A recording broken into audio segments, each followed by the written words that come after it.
लुटपाट दिशा आपने जानते मैं आगुरी बहुत थर रेड कर धराई आमर रेलवे स्टेशन पाख कि बस स्टाण पाखर बहुत थर किसी यात्री गला बेले मझीरे से माने लुट्र शिकार होती यहाँ जेनराली ड्रगिंग केस थाए तो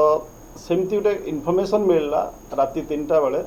जे गोटे गैंग आज ऑपरेट करने से मैंने आखपाखे बुलूंट और जो आम स्टाफ आहरी उपरे नजर रखी स्पेसिफिक गैंग थिला इनफर्मेशन थिला आमर रिलायंस मॉल अच्छी रेलवे स्टेशन पाखरे ता पछपटे जाइए देखिले जे 5-6 जन बसचंती एवं से पुलिस जो जाइए राउंड अप करी जना पड़ा से भितर थिले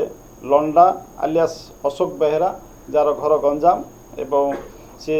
धौली पाखे रोची पूर्णचंद्र सेठी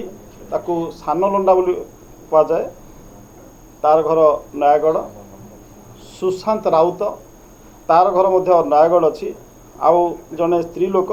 सी हेले मुस्कान आलियास शरीफा खाटुन सी रोचंती लक्ष्मी सागर एरिया रे यही 4 जन को धराई एवं आउ 2 जन से जगह पलि एवं से पाखर से स्पॉट रु पाखर गोटे छुरी मिली किसी कोल्ड ड्रिंक्स बोतल मिली एवं मेडिसिन लोराजेपम हूँ जोड़ा ड्रगिंग केस रे यूज हुए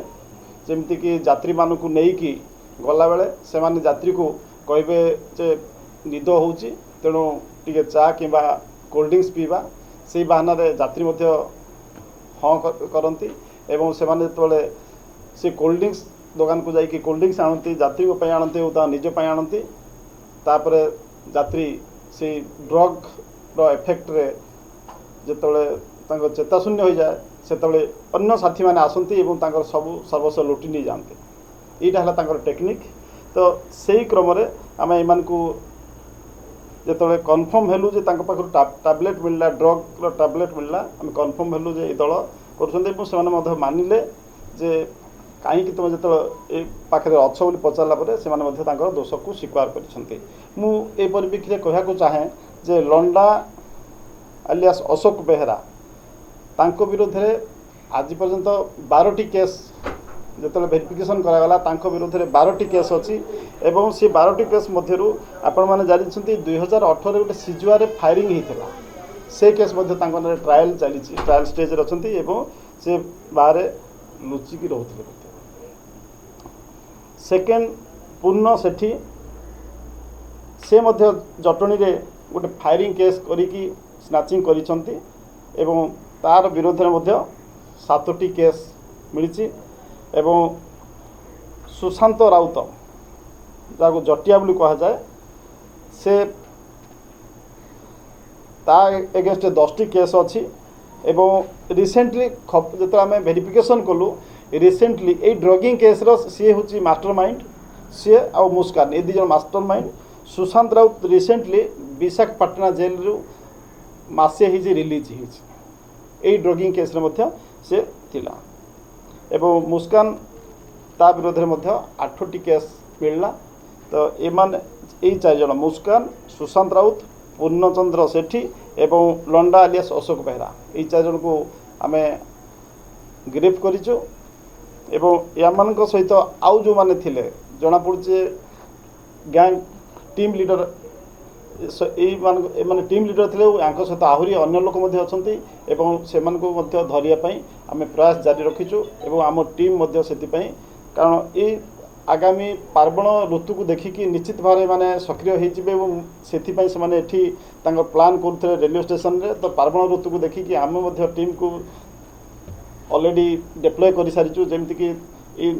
यथाशीघ्र मैंने अन्य मैंने धरा पड़े हाँ ता भितर मुस्कान आलियास शरीफा खातून से जने गैंग मेंबर एवं मोस्टली तार ऑपरेट करे से रेलवे स्टेशन रे ये गोटे ड्रगिंग केस गोटे तरीका किंतु अन्य तरीका रही जे ଯେତେବେଳେ ଯାତ୍ରୀ ଯିବେ ଇଏ ତାଙ୍କ ପାଖକୁ ଯିବ ଏବଂ ତାଙ୍କ ସହିତ କଥା ହେବ, ବିଭିନ୍ନ ବାହାନା ଦେଖି କଥା ହେବ, ଯେଉଁଟାକି ଆଗରୁ ଆମେ ଗୋଟେ କେସ୍ରେ ସିଏ ଏଠୁ ଫରାଡ଼ ହେଇଛି। ସେ ବାହାନା ଦେଖି କଥା ହେବ, ଯେତେବେଳେ ସେ ଯାତ୍ରୀ ପାଖରୁ ଛଡ଼ାଇବା ପାଇଁ ଚେଷ୍ଟା କରିବ, ଯାତ୍ରୀ ଯଦି କିଛି ଅପୋଜ କରନ୍ତି ତାହେଲେ ସିଏ ପୁଣି ଅନ୍ୟ ଲୋକକୁ ଡାକିବେ ଏବଂ ଏଇମାନେ ହିଁ ସବୁ ପଳେଇ ଆସନ୍ତି, ଆସିକି ଯାତ୍ରୀରୁ ଛଡ଼େଇ ନିଅନ୍ତି। ତାହେଲେ ମୁସ୍କାନ ହନି ଟ୍ରାପ୍ କରୁଥିଲେ, ମୁସ୍କାନ ଆକର୍ଷିତ କରୁଥିଲେ। ସେ ଗୋଟେ ପାର୍ଟ, ମାନେ ଏଇଟା ଗୋଟେ ଡ୍ରଗିଂ କେସ୍ରେ ଏମାନେ ଆଜି କାଲିର ଯାହା ରାତିରେ ପ୍ଲାନ୍ କରୁଥିଲେ, ସେମାନେ ଡ୍ରଗିଂ କେସ୍ରେ ପ୍ଲାନ୍ କରୁଥିଲେ। କିନ୍ତୁ ମୁସ୍କାନ ଯେମିତିକି ମୁଁ କହିଲି ଯେ ମେନଲି ଡ୍ରଗିଂ କେସ୍ରେ ଯାତ୍ରୀମାନେ ଖାସ୍ କରିକି ଏମାନଙ୍କର ଶିକାର ହୁଅନ୍ତି ଯେଉଁମାନେ କି ଆର୍ମି କିମ୍ବା ଡିଫେନ୍ସ ପର୍ସନାଲ୍। ମୋଷ୍ଟଲି ସେମାନେ ଆମେ ଦେଖିଛୁ ମ୍ୟାକ୍ସିମମ୍ କେସ୍ରେ ଡିଫେନ୍ସ ପର୍ସନାଲ୍ କିମ୍ବା ବର୍ଦ୍ଦିବାଲା ବେଶୀ ତାଙ୍କର ଭିକ୍ଟିମାଇଜ୍ ହୁଅନ୍ତି, କାରଣ ସେମାନେ ଓଭର କନଫିଡେଣ୍ଟ ଥାଆନ୍ତି ବାହାରେ ରହିକି। ଯେତେବେଳେ ନିଜ ଏରିଆକୁ ଆସନ୍ତି, ଓଡ଼ିଶାକୁ ଆସନ୍ତି, ସେତେବେଳେ ସେମାନେ ଓଭର କନଫିଡେଣ୍ଟ ରହିଯାନ୍ତି ଏବଂ ଟ୍ରେନ୍ ଓହ୍ଲେଇ ସାରିଲା ପରେ ଘରକୁ ଆସିବା ଖୁସିରେ ସେମାନେ ଯେତେବେଳେ ଅଟୋ କିମ୍ବା କିଛି ହାୟାର କରନ୍ତି, ସେ ଅଟୋରେ ଏମାନେ ଅପରେଟ୍ କରିଥାନ୍ତି। ଏମାନଙ୍କ ଭିତରେ ଅଟୋ ଯେଉଁ ଯାହାକୁ ଆମେ ଆଉ ଅନ୍ୟ ଲୋକ ଅଛନ୍ତି, ସେ ଅଟୋ ଡ୍ରାଇଭର ଅଛନ୍ତି, ସେମାନେ ବସିଥାନ୍ତି। ଯାଇକି ସେମାନେ ଅଧା ରାସ୍ତାରେ ତାଙ୍କର ଯେଉଁ ଜାଗାରେ ତାଙ୍କ ନିଜ ଲୋକ ଥିବେ, ସେ ଜାଗାରେ ସେ ଟିକେ ନିଦ ହେଉଛି, ଭାଇ ଟିକେ ଚା ପିଇଦେବା କି କୋଲ୍ଡ ଡ୍ରିଙ୍କ୍ସ ଟିକେ ପିଇବା, ଏ ବାହାନା କରିକି ସେମାନେ ଅଟକାନ୍ତି। ସାର୍ କିଛି ମାସ ପୂର୍ବରୁ ରାଜମହଲ ଛକରେ ମୁସ୍କାନ ଏବଂ ଗୋପୀ ତାଙ୍କୁ ବି ଆରେଷ୍ଟ କରାଯାଇଥିଲା। ଗୋପୀ ଯେତେବେଳେ ଭିତରେ ଅଛି, ମୁସ୍କାନ ତାର ଚଲେଇଛି। ମୁଁ କହୁଛି, ତେଣୁ ସେ ଯେତେବେଳେ ଯାଇକି କହିବେ ଯେ ଭାଇ ଟିକେ ଚା ପିଇବା କିମ୍ବା କୋଲ୍ଡ ଡ୍ରିଙ୍କ୍ସ ପିଇବା, ସେତେବେଳେ ସେ ଅଟୋମେଟିକ୍ ଯେହେତୁ ଗାଁକୁ ଆସିଛି ଏବଂ ଓଡ଼ିଶାକୁ ଆସିଛି, ବାହାରୁ ଆସିଛି,